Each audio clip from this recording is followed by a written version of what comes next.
നമസ്കാരം. പ്രധാന വാർത്തകൾ. ചോദ്യപേപ്പർ ചോർച്ച. മുഹമ്മദ് ഷുഹൈബിന് ജാമ്യമില്ല. ക്രിസ്മസ് പരീക്ഷയുടെ ചോദ്യപേപ്പർ ചോർന്ന കേസിലെ മുഖ്യപ്രതിയായ MS സൊല്യൂഷൻ CEO M ഷുഹൈബിന്റെ ജാമ്യാപേക്ഷ കോടതി തള്ളി. താമരശ്ശേരി മജിസ്ട്രേറ്റ് കോടതിയാണ് ജാമ്യാപേക്ഷ തള്ളിയത്. ചോദ്യപേപ്പർ ചോർത്തിയതിന്റെ മുഖ്യ ആസൂത്രകൻ ഷുഹൈബ് ആയതിനാൽ ജാമ്യം അനുവദിക്കരുത് എന്നായിരുന്നു ക്രൈംബ്രാഞ്ചിന്റെ വാദം.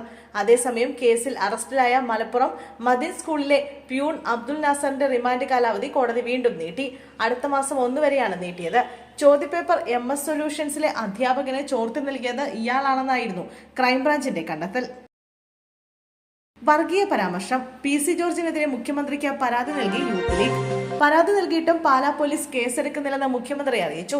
കാസയുടെ വർഗീയ ഇടപെടലും മുഖ്യമന്ത്രിയുടെ ശ്രദ്ധയിൽപ്പെടുത്തിയതായി യൂത്ത് ലീഗ് നേതാക്കൾ പറഞ്ഞു. ആവശ്യങ്ങൾ അനുഭാവപൂർവ്വം പരിഗണിക്കാമെന്ന് മുഖ്യമന്ത്രി ഉറപ്പു നൽകിയെന്ന് പ്രവർത്തകർ പറഞ്ഞു. PC ജോർജ് തുടർച്ചയായി വർഗീയ പരാമർശം നടത്തുകയാണെന്നും ജാമ്യവ്യവസ്ഥ ലംഘിച്ചുകൊണ്ട് വിദ്വേഷ പരാമർശങ്ങൾ നടത്തുന്നുണ്ടെന്നും യൂത്ത് ലീഗിന്റെ പരാതിയിൽ പറയുന്നു. പാലക്കാട് ശിവസേന ജില്ലാ സെക്രട്ടറിക്ക് കുത്തേറ്റ സംഭവം. പ്രതി പിടിയിൽ. പാലക്കാട് ഈസ്റ്റ് ഒറ്റപ്പാലത്ത് ശിവസേന ജില്ലാ സെക്രട്ടറിയെ കുത്തി പരിക്കേൽപ്പിച്ച പ്രതി അറസ്റ്റിൽ. പ്രതിയായ കയറമ്പാറ സ്വദേശിയായ ഫൈസലാണ് അറസ്റ്റിലായത്. ജില്ലാ സെക്രട്ടറി മീഡ്ന സ്വദേശി വിവേകിനാണ് ഇന്നലെ കുത്തേറ്റത്. കഴിഞ്ഞ ദിവസം ഈസ്റ്റ് ഒറ്റപ്പാലത്തെ ഹോട്ടലിന്റെ മുൻവശത്ത് വെച്ചായിരുന്നു അക്രമമുണ്ടായത്. ഇന്ന് രാവിലെ 11-നാണ് പോലീസ് പ്രതിയുടെ അറസ്റ്റ് രേഖപ്പെടുത്തിയത്. ഇടുപ്പിന് കുത്തേറ്റ വിവേകിനെ ഒറ്റപ്പാലത്തെ സ്വകാര്യ ആശുപത്രിയിൽ പ്രവേശിപ്പിച്ചു. കഴിഞ്ഞ ചിനക്കത്തൂർ പൂരത്തിന് കയറമ്പാറ സ്വദേശിയും വിവേകും തമ്മിൽ സംഘർഷത്തിലേർപ്പെട്ടിരുന്നു. ഈ സംഘർഷത്തിലെ വൈരാഗ്യത്തെ തുടർന്നാണ് വിവേകിനെ ആക്രമിച്ചതെന്നാണ് പോലീസിന്റെ പ്രാഥമിക നിഗമനം.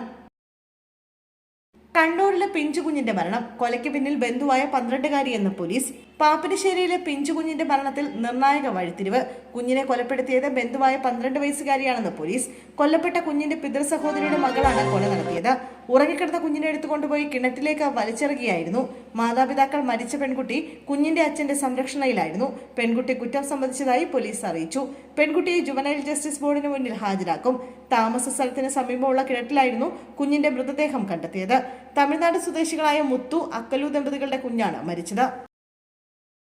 അഫ്സൽ ഗുരുവിനെ തൂക്കിലേറ്റിയത് അംഗീകരിക്കാനാകില്ല. പത്തനംതിട്ട കളക്ടറേറ്റിൽ ബോംബ് ഭീഷണി. പത്തനംതിട്ട കളക്ടറേറ്റിൽ അജ്ഞാതന്റെ ബോംബ് ഭീഷണി സന്ദേശം. ഇമെയിൽ വഴി ലഭിച്ച സന്ദേശം ശ്രദ്ധിക്കപ്പെട്ടതോടെ ജീവനക്കാർ വിവരം സ്പെഷ്യൽ ബ്രാഞ്ചിൽ അറിയിച്ചു. ജീവനക്കാരെ എത്രയും വേഗം ഒഴിപ്പിക്കണമെന്നായിരുന്നു ഭീഷണി.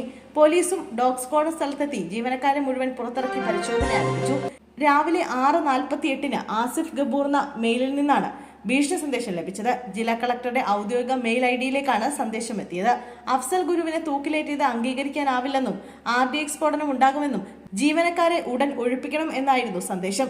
സംഭവ സമയം ജില്ലാ കളക്ടർ S പ്രേംകൃഷ്ണൻ ഓഫീസിൽ ഇല്ലായിരുന്നു.